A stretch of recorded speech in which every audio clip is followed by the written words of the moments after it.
It's time now for your Wednesday morning edition of your Alaska News, brought to you by Inland Petro Service, Inc. If you're an Alaskan business, you know the importance of keeping your fuel dispensers working, from piping to tanks to having the know-how to fix the mechanisms in the dispenser at 40 below. There's a lot that can go wrong with fuel during the winter.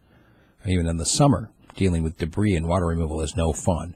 Now, that's why you should call Inland Petro Service. From fuel additives to tank monitor systems, line leak tests to third-party inspections, no job is too big or too small, even point-of-sale installation and service. Above and below, in or out, they do it all. Give them a call at 907-451-1905. Once again, that number, 907-451-1905. Or you can check out their website, inlandpetroservice.com. From Bettles to McCarthy, Northway to Beaver Creek, there's no place too far. Inland Petro Service knows Alaska. So taking a look at our Alaska News for this Wednesday morning, did you know that Governor Walker has introduced a bill to comply with the Real ID Act? If you recall, back in 2008, the state of Alaska legislature said no state money shall be used to comply with this. The Congress had enacted it in 2005 as a way of improving security nationwide. However, a number of states bristled at that and said, you can't have a national identification card. We will not comply with it. And so 2008, the Alaska legislature said, we will not use any state money to do this. Now the governor is saying, well, because of that, now they're enforcing it. Alaskans may not be able to get onto military bases. Even worse, Alaskans may not be able to travel through the airport without the official U.S. ID. Therefore, he's introduced legislation that would make Alaska comply with the Real ID Act. The Coast Guard rescued a man after a plane crash at Hallo Bay. He went down, just barely touched the snow, and flipped up. He was not injured. They did take him out by helicopter, however. The Bogoslof volcano erupted again on Tuesday, sending a very low-level ash cloud all the way to Unalaska, but no reports of any actual ash fall. It didn't actually hit the ground. The PFD bill that would restore the money that was taken from the governor last year has some actual unusual allies. We've got people from the conservative side, the Republicans, and people from the Democrat side all coming together and saying that they should give the money back to Alaskans.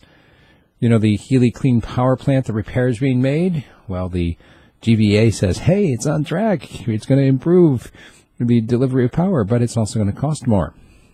They're saying the rates are going to go up on March 1st. State Gasline Agency has hired 5 new contractors for the Texas office, and has also announced intentions of buying the ConocoPhillips LNG facility in Nikiski. There's a bill in front of Congress or in front of the Alaska legislature right now that would prevent asset seizure from those who are not convicted. It's a very prevalent practice right now, asset forfeiture. You get pulled over for an alleged violation of some kind. They take your stuff or your car. In some cases, you're not convicted, you're proven innocent, you still go get your stuff back. This is going to try to reverse that.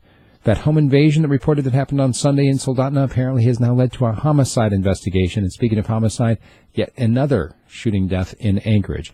There were 4 shootings early, sometime between Monday night and Tuesday, and one of them is a person has died. The Juneau Assembly stayed late to hear public testimony about that camping ordinance, and the ACLU says that that proposal is likely unconstitutional because Los Angeles tried to do the same thing a number of years ago, saying that you may not camp inside city limits as a way of prosecuting somebody basically for being out on the streets.